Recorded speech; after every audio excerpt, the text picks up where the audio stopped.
चलिए बच्चों, तो हम अगला क्वेश्चन शुरू करते हैं। देखिए अगला क्वेश्चन हमें क्या दिया है, question number 16। A solid is in the shape of A cone standing on A hemisphere. एक कोई सॉलिड है जो क्या है, कोन की शेप में है, और जो क्या है, स्टैंड है किसके ऊपर, एक हेमीस्फीयर के ऊपर, with both radial of being equal to 1 centimetre. और दोनों की रेडियस क्या दे रखी है हमें, 1 सेंटीमीटर दे रखी है। And the height of the cone is equal to its radius, और उसकी हाइट कितनी है, रेडियस के बराबर है कोन की हाइट। ठीक है, find the volume of the solid in term of pi. मतलब पाई के टर्म में हमें वैल्यू बतानी है, मतलब पाई की वैल्यू यूज नहीं करनी है, जैसे कि हम क्वेश्चन में करते आए हैं 22/7। ठीक है, वो वैल्यू हमें यूज नहीं करनी है, हमें यहाँ पे पाई के टर्म में ही बेसिकली आंसर निकालना है। ठीक है, कोई दिक्कत नहीं बेटा। देखो पहले फिगर ड्रॉ कर ले। हमें क्या दे रखा है, एक सॉलिड है जो क्या है, देखो पहले तो एक हेमीस्फीयर बना ले, उसके ऊपर क्या बना ले, इसके ऊपर हम एक कोन बना ले।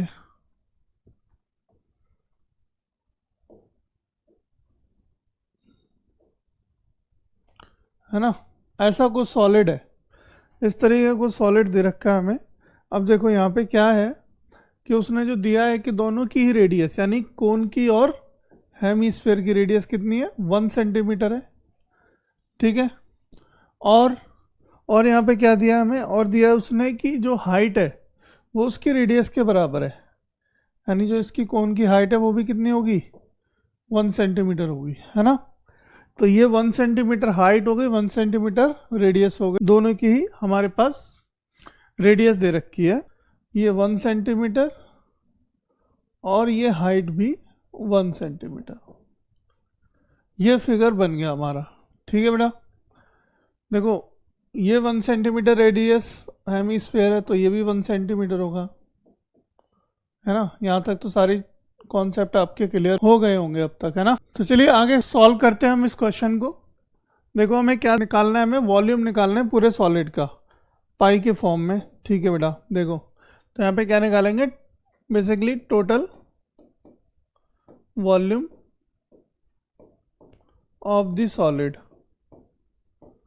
इस सॉलिड के पूरे का टोटल वॉल्यूम निकालना है हमें यहाँ पे।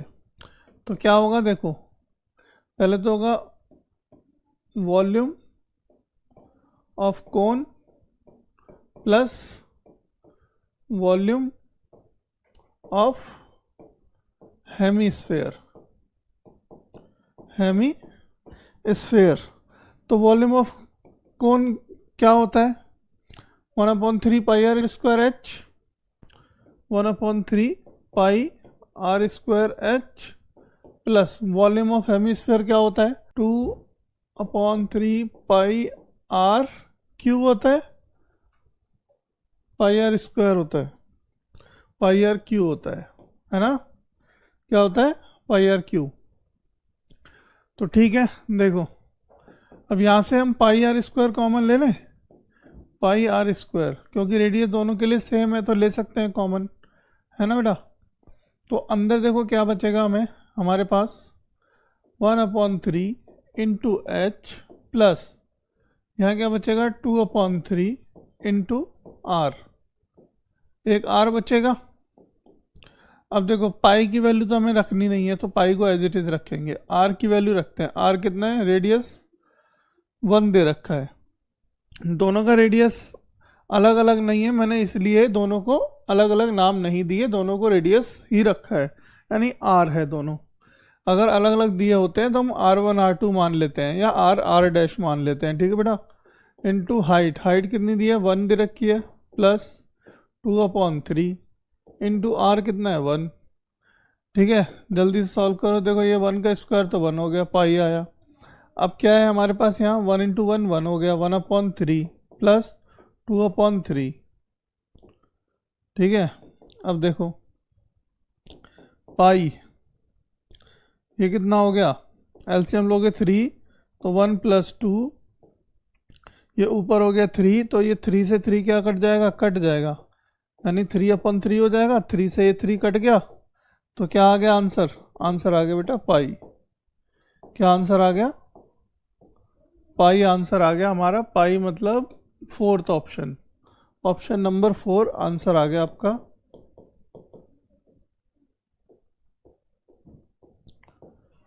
क्लियर है बेटा ये क्वेश्चन? कोई कंफ्यूजन? बहुत सिंपल सा क्वेश्चन था, कुछ भी नहीं था इस क्वेश्चन में। चलो आगे बढ़ते हैं इसके बाद।